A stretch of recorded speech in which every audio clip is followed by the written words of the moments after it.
Hi. That was literally the worst introduction ever. So my name is Sweetie, and as most of you will know, I spent the last 2 months roaming remote Sweden in search for a wooden cabin in the middle of nowhere.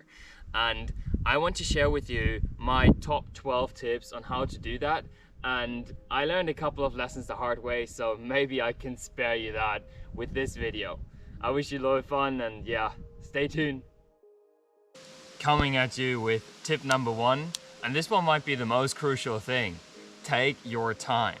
In my experience, you should dedicate probably at least 2 weeks between the end of March and towards the end of July, which is right now basically, because now the house market is kind of dying out.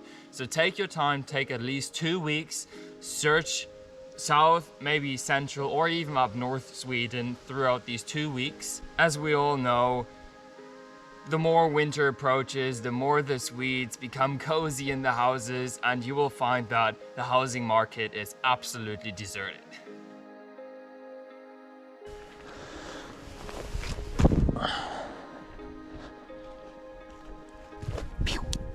Finding and buying a house in Sweden takes more time than most people expect.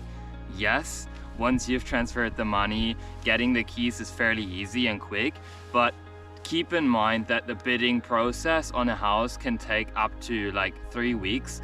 So make sure you calculate your time, and again, take your time. Also, if you don't have a Swedish bank account, make sure to calculate another maybe 2 to 3 weeks extra, because it's a hell of a work.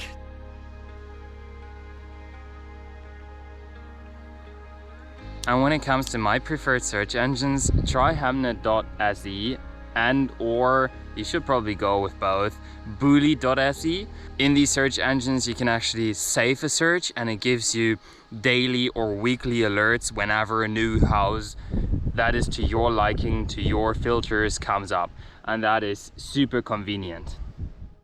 Keep in mind that when you come to Sweden in search for a house, you'll be traveling a lot of long distances. So if you don't have access to glamping like this, don't worry, just come here with your vehicle of choice, take a tent with you, and take advantage of the so-called Allemansrätten, the right to put up a tent and make a fire wherever you choose, excluding national parks, of course.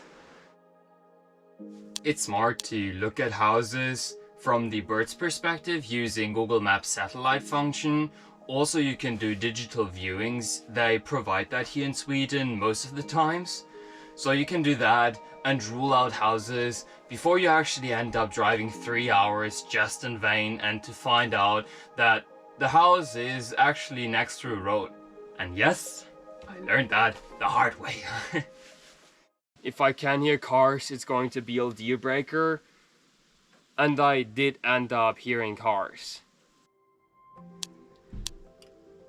When inspecting a potential gem, make sure that you tick the most crucial boxes. A trekammarbrunn, a 3-chamber well, working electricity, and a drilled water well. You should also make sure that the house is raised from the ground so that the moisture and the damp doesn't creep into the wood. And you should also inspect the basic framework of the wooden house just to make sure that it's, for example, not affected by insects. All of this is not covered by the consumer protection in Sweden, so if you buy a house that has an insect problem, then it's up to you to change that and to deal with it.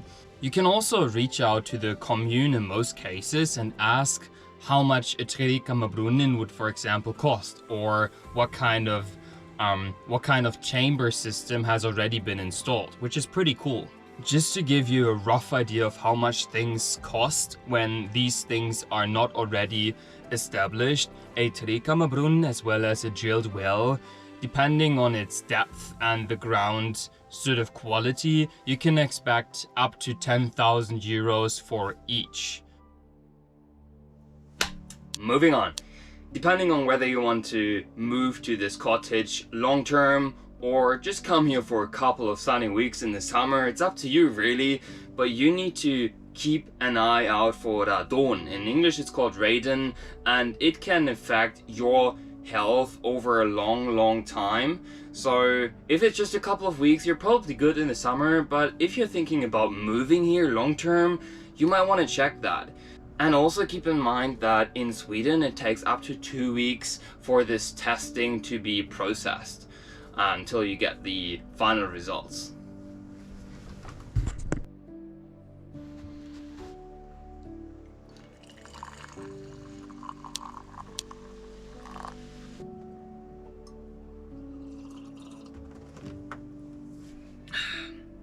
After the viewing, make sure that you ask your real estate agent if they have other properties in stock that are either similar or more fitting to your particular needs.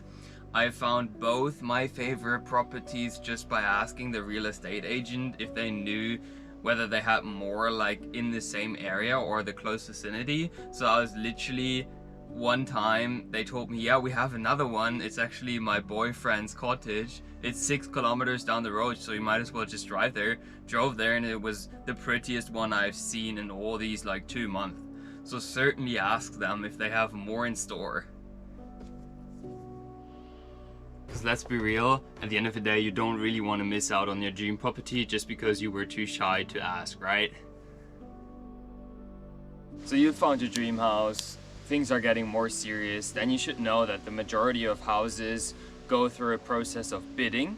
And for this one, I need my notes. So usually you bid via SMS, so you keep in touch with your real estate agent, and the owner, however, may sell to the person of his or her choice, regardless of the highest bid. Usually, however, the person with the highest bid will get the house. She talked to the owners and the owners said they accept my offer. You can also bid on multiple properties, and a bid is not binding. If you are the first person to contact the owner, you might also get the opportunity of a private deal, which is always a good choice and something that you maybe want to opt for. On average, houses are sold 10 to 30% higher than the minimum price that you find on Booli or Hamnet. And something is really cool, you don't pay for a conveyancer. All you really pay for on top of the price is 3% to get it registered under your name, and that's pretty much everything. I think it's just fair to mention that all my tips here is based on my personal experience of these almost 2 months of searching for a cottage in Sweden, and you can take my word for it, or you can of course do the research yourself, which is always a good idea, but I'm just hoping that some of this really helps you along, especially in not doing the same mistakes all over again that I did. Yeah.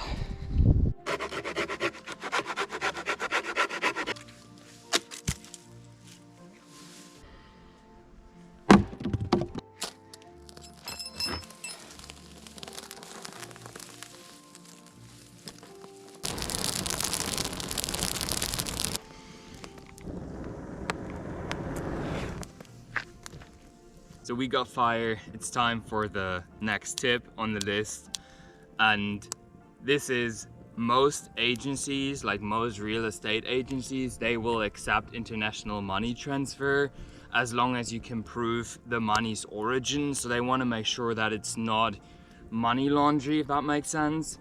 And if they don't, and I know there's one particular agency that will not accept international money transfers, so they will require you to open up a Swedish bank account, which is almost impossible. You need to make sure to apply for the so-called samordningsnummer, I think it is called. In English, it's literally just a coordination number. And to get this number, you need to have proof from another, for example, real estate agent that you are actively searching for a wooden cabin in Sweden. Otherwise, you're probably not gonna get the samordningsnummer.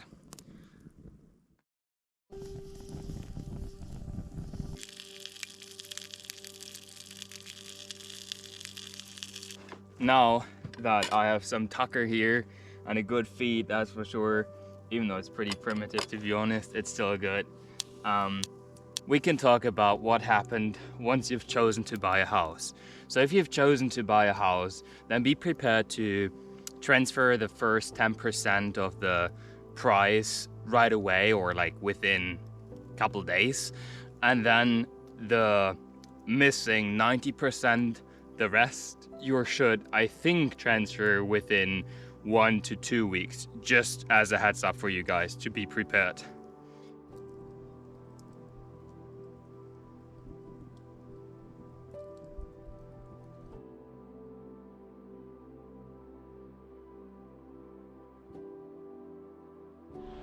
And last but certainly not least, cheap houses under 40,000 euros with running electricity, water, close to a lake is not a myth.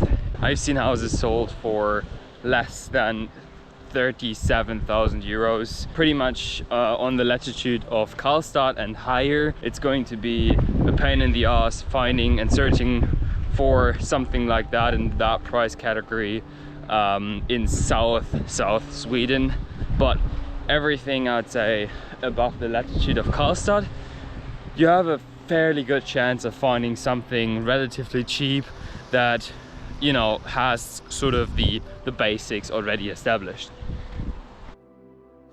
Alright folks, before I wrap this video up, I just want to say that when you're actually searching for a house, please don't forget to have fun, okay? Things will go wrong inevitably, and just don't forget to enjoy the process of the whole thing. It's a whole experience, and if you're keen on what my personal experience was in these 2 months of searching for a house, stick around. There'll be a new video probably every single week from now onwards. I'm most happy to have you on my channel. Come along, and hope this one was helpful, and I'll see you in the next one.